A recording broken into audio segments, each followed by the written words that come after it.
Julia García Corrás, que ven de Biostactec, Universidade da Coruña CITIC. Queres que abra esta en HTML? Vamos a intentarlo, sí. Non ten problema. Imagino que non. No. Vamos a intentarlo así, non pois... Queres poñer a pantalla completa? Non, pero xa... Vale. Bueno, o título da charla de Julia é da abundancia e evidencia, fluxo de traballo para análise diferencial de datos ómicos en R.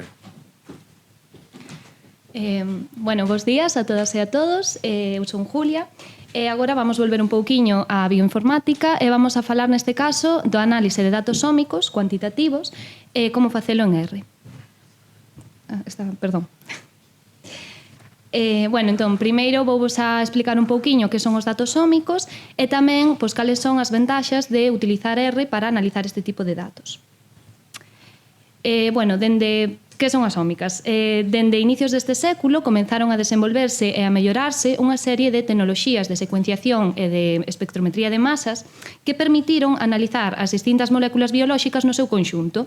E isto fixo que xurdira unha nova disciplina en bioloxía que son as ómicas, que pois, precisamente estudan de maneira global e masiva estas diferentes moléculas dos organismos. Coas ómicas xérase unha gran cantidade de datos biolóxicos de gran dimensionalidade. Estes datos requiren dunha análise estatística e para iso pois, o software que se leva utilizando, aínda que hai outros, pero un dos máis típicos é R. Entón, antes de continuar, vouvos a falar un pouquiño dos distintos tipos de ómicas que hai en función das moléculas e dos tipos de datos que se poden obter delas. Nesta táboa o que podemos ver pois, son esos tipos de molécula, as ómicas e os datos finais que se extraen. A molécula quizáis máis coñecida e máis típica é o ADN.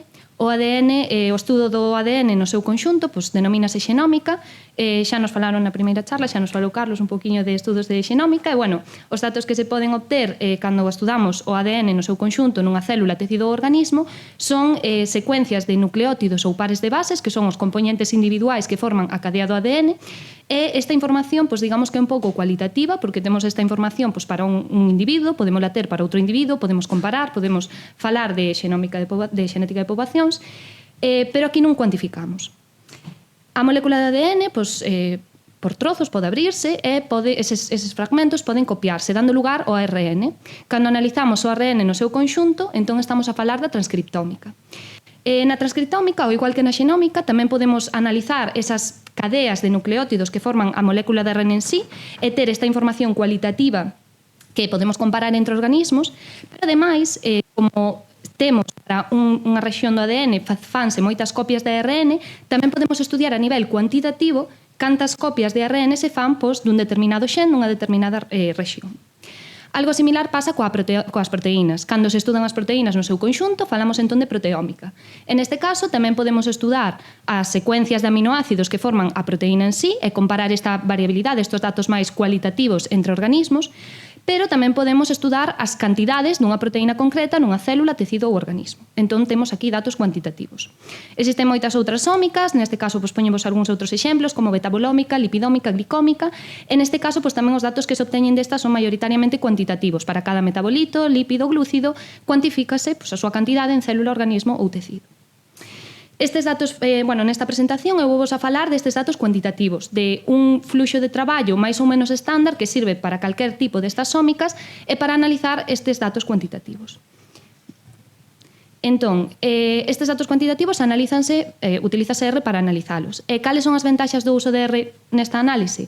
Pois, como todos sabemos, R é un software libre e gratuito que conta cunha ampla comunidade de usuarios que desenvolvemos, mantemos e melloramos constantemente os diferentes paquetes de análise. Isto permite que os análises haxa unha estandarización nestes análises e tamén que sexan reproducibles. E, ademais, como xa nos comentaba Miguel na charla anterior, o feito de ter código aberto e compartido permite ter unha transparencia, podemos ver o que estamos facendo, podemos acceder ao código dunha función e ver que se está analizando, e tamén a flexibilidade. Se non nos gusta unha opción, podémola cambiar. Se queremos modificar a función, podémoslo facer. De feito, tan importante é R para a bioinformática e para a comunidade de bioinformática que dende finais do século pasado, cando se empezou a desenvolver esta linguaxe de programación, xa comenzaron a aparecer tamén proxectos dentro do propio R que estaban destinados exclusivamente á bioinformática, como é o proxecto de Bioconductor, que é un software libre, donde además é un repositorio de paquetes que están relacionados co análise bioinformático. Moi ben, pois coñecendo esos tipos de ómicas e coñecendo as ventaxas de utilizar R, a continuación vou a falar un pouquiño deste fluxo de traballo para a análise da abundancia diferencial desas ómicas das que obtemos datos cuantitativos. Entón, antes de comenzar, falarvos un pouquiño de cal é o deseño experimental típico cando traballamos con datos ómicos. Cando traballamos con datos ómicos, normalmente o que temos son dous grupos de estudo, que pode ser de distintos organismos, e temos un grupo control, que representa un individuo san, e despois temos un grupo de caso. En este grupo de caso estarían esos individuos que teñen unha condición que queremos estudar, que pode ser unha enfermidade, unha exposición a un factor de risco, un tratamento. Destes individuos fais unha extracción das mostras, que poden ser distintos tipos, pode ser sangue, pode ser orina, poden ser vaguas, e desas mostras extráense a molécula que se queira analizar e realízase esa análise ómica con esas tecnoloxías de secuenciación, de espectrometría de masas e un preprocesado bioinformático moi complexo que neste caso vai acabar dándonos algo como que vemos aquí, unha matriz de cuantificación. Esta matriz de cuantificación, o mellor para os que traballades noutros campos de R, o mellor vos resulta un pouco extraña porque neste caso as mostras, os suxeitos, atópanse nas columnas e as distintas moléculas identificadas e analizadas atópanse nas filas. Entón, cada unha destas celas representaría a abundancia dunha molécula concreta nun individuo específico. Esta matriz de cuantificación é do que partimos para realizar a análise de abundancia diferencial. Entón, o fluxo xeral de análise que, durante estes anos eu creo que é así o máis estándar que se pode seguir para analizar estes datos consiste nestes 4 pasos. Esta matriz de datos da que partimos é unha matriz que require dun preprocesamento, é unha matriz que ten datos faltantes, que ten unha variabilidade técnica que non é debida á condición de estudo, entón temos que preprocesar eses datos para obter unha matriz depurada que despois xa podemos utilizar para facer as diversas comparacións entre os grupos de estudo e identificar esas moléculas que son interesantes ou que están asociadas á condición que nos estamos estudando. Unha vez identificadas esas moléculas, nestas comparacións, interesa ver como no seu conxunto estas moléculas permiten discriminar entre estes grupos que estamos estudando. E para iso existen distintos análisis de agrupamento que se poden facer.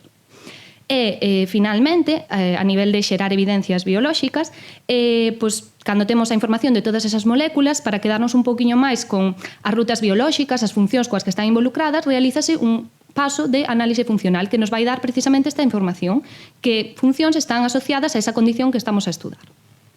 Moi ben, agora vou seguir contando un poquinho máis de cada un destes pasos e falándovos de paquetes de R que poden ser útiles na súa análise e, ademais, para iso, voume guiar cun exemplo. Entón, estes son os datos de exemplo, que como vedes partimos dunha matriz de cuantificación que son 16 persoas, 8 suxeitos sans e 8 pacientes de diabetes tipo 2. Destes pacientes a mostra que se recolleu foron vaguas e destas mostras fixose a extracción de proteínas. Polo tanto, a análise masiva desas proteínas destes individuos dá lugar ou falaríamos de datos proteómicos. Nesta matriz identificaros un total de 1.407 proteínas e de cada proteína teríamos a cuantificación en cada un destes individuos. Moi ben, este é o exemplo e agora comenzo un poquinho co preprocesado. O primeiro paso deste fluxo. No preprocesado, o que se fai normalmente é unha transformación logarítmica que permite escalar e mellorar a interpretabilidade dos datos. Despois, tamén é importante facer unha análise de datos faltantes. Vai haber proteínas que teñen moitos valores faltantes, entonces hai que filtralas, eliminalas. Isto, é mellor facelo por grupos e non no seu conxunto en xeral. E, daqueles datos que non se puideron, aquelas proteínas que quedaron e que todavía teñen datos faltantes, podes imputar eses valores. Na táboa da dereita podedes observar un pouquiño cales son os distintos métodos de, neste caso, imputación e os paquetes de R que se poden usar. Para o filtrado, sí que é certo que se adoita facer de maneira manual, programando manualmente, pero, imputación vemos que temos algoritmos típicos como K-nearest neighbor, que se implementa co-impute KNN, o Random Forest Imputation é moi típico para datos de transcriptómica, co MIS-Forest, co paquete MIS-Forest, e despois, utilizando o PCA, tamén permite facer a implementación de distintos métodos de imputación. Unha vez temos este filtro feito, pasamos á normalización. Na nosa matriz de datos vai haber un erro, que é un erro técnico debido a todo o procesado dos datos e que queremos eliminar porque non está relacionado coa condición que estamos estudando. E para facelo, normalizamos os datos. Nesta parte da táboa vedes que existen distintos métodos de normalización, paquetes que nos permiten implementalos, pero eu personalmente recomendo utilizar o paquete de Normalizer.de porque é un paquete que permite aplicar distintas normalizacións e, ademais, devolve unha serie de gráficos e de métricas para decidir cal é a mellor normalización, a que mellor reduciu a variabilidade nos nosos datos.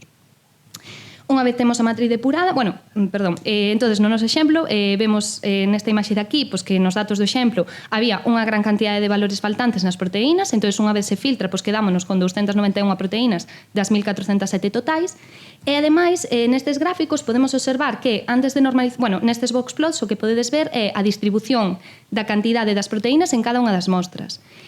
Podes observar que cando temos os datos sen normalizar, pois non hai un alineamento entre as cantidades das proteínas entre as distintas mostras, o que sí debería pasar, porque máis ou menos todos deberían ter a mesma cantidade, pero unha vez normalizamos xa conseguimos homoxenizar estas cantidades entre os distintos individuos. Moi ben, pois unha vez que xa temos esa matriz de datos depurada, como decía, pasamos a unha parte máis sinxela que sería a comparación de grupos. Para cada unha das moléculas estudadas, no exemplo as proteínas, comparas a súa cantidade entre casos e controles. Ademais, pois, no exemplo tiñamos 291 proteínas que íbamos a comparar, polo tanto, temos que facer corrección do p-valor por comparacións múltiples. Nesta táboa de aquí vedes que as comparacións podense facer dende usando test clásicos como t-test ata usar outro tipo de modelos lineais que xa están implementados especificamente para este tipo de datos en paquetes moi coñecidos para transcriptómica, por exemplo, de SEC2 ou o paquete Lima que se desenvolveu nun primeiro lugar para datos de microarrays. Con Normalizer D tamén permite facer estas comparacións e permite seleccionar o test que se quere utilizar. Unha vez feito isto, unha das estatísticos típicos que se calculan que acompañan a este tipo de datos é o log-fold change. O log-fold change mide a abundancia diferencial entre grupos. É para cada molécula o ratio entre a media da molécula en casos e a media da molécula en control, da abundancia, e a transformación logarítmica, de forma que valores positivos indican que esa molécula se atopa en maior cantidade en casos e valores negativos que se atopa en menor cantidade en casos. E gracias a esta abundancia diferencial, a este log-fold change e ao p-valor, podemos facer unha representación gráfica típica destes estudos que é o volcano plot. É un gráfico de dispersión con estes dous valores. Podemos facer simplemente coa librería de ggplot, pero tamén existen librerías que xa permiten obter unha figura un poquinho máis bonita, como en Hans Volcano. Entón, respecto aos datos de exemplo, unha saída típica deste análise sería esta tabla que vedes á dereita, que é simplemente un fragmento desas 291 proteínas, cada unha das proteínas acompañadas co seu valor de log-fold change, p-valor axustado, e na dereita podedes ver o volcano plot, que sería esa representación do log-fold change respecto á inversa da transformación logarítmica do p-valor. Entón, aquí o que observamos é que as moléculas que se atopan máis hacia arriba e máis hacia os extremos serían as moléculas máis interesantes e asociadas á condición que estamos estudando, que poderían ser biomarcadores desta condición. Moi ben, pois unha vez temos estas moléculas, preguntámonos, estas moléculas que teñen abundancia diferencial permiten discriminar entre os grupos de estudo no seu conxunto? Pois para responder a esta pregunta podese facer análises de agrupación moi comuns, como pode ser simplemente cunha PCA representando o primeiro e segundo componente principal, e utilizando paquetes de representación gráfica como Facto Extra, que ten unhas representacións moi diversas para ver o resultado do PCA. Como vedes nos datos de exemplo, efectivamente estas moléculas permiten diferenciar perfectamente entre os grupos de estudo.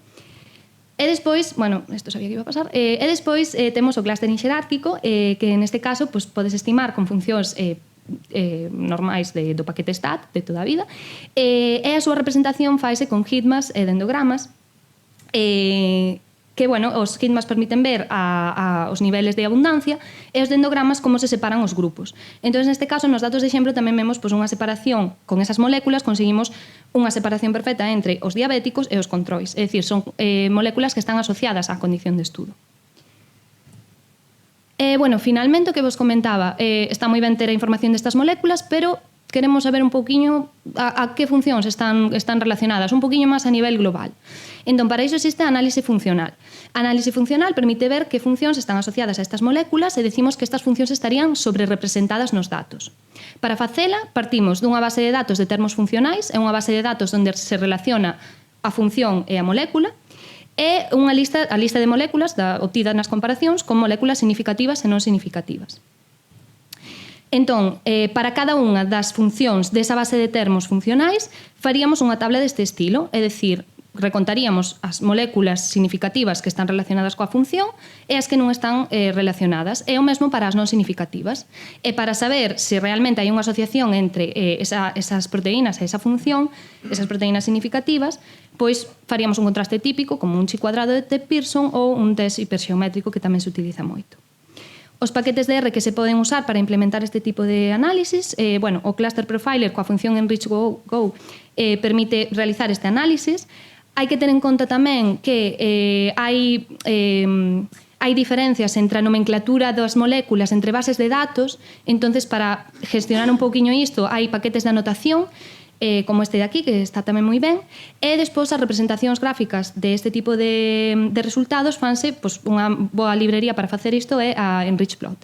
Entón, para que vexades de forma máis visual, cos resultados obteníamos unha tabla deste estilo, coas funcións distinta información, pero isto vese moito mellor nos resultados gráficos. A táboa anterior representarías aquí as funcións enriquecidas, o seu p-valor, os xenes que acompañan, e na dereita tamén podemos ter outro tipo de representacións con EnrichPlot, que sería un pouquiño a relación entre funcións e moléculas.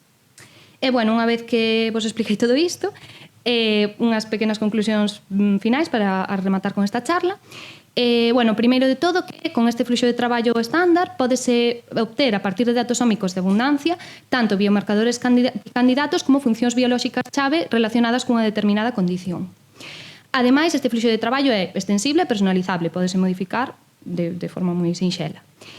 E, finalmente, decir que o uso de R neste tipo de análisis é moi importante para asegurar a reproducibilidade, a transferencia e, sobre todo, a transferencia dos coñecementos. E nada máis, moitas gracias.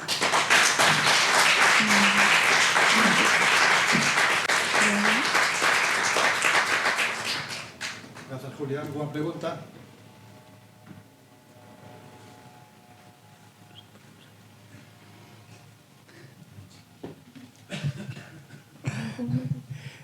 Yo, perdón. Mira, me pareció súper interesante. Además, ya viste que yo sí que me interesa mucho todo lo que tenga que ver con este tipo de estudios. ¿Tenéis pensado aplicaciones en otro tipo de estudios? O sea, que se puede aplicar a otro tipo de estudios clínicos. Esta sería unha fase máis ben de discovery. O sea, esta parte toda da análise sómica, en principio é unha fase de discovery na que tú buscas un pouquiño cales serían esas moléculas interesantes e despois esa fase máis clínica sería a validación, que xa sería como que estas técnicas todavía non son fiables de todo, entonces despois basta unha validación xa con técnicas de laboratorio máis específicas e aí iríase máis a fase clínica. Non sei se hai algunha proba a nivel clínico que utilice este tipo de tecnoloxías, pero diría que non. Era a pregunta era sí. ya se estaba aplicando. Eu diría que é máis investigación, sí. Algo máis? Moitas gracias, Julia.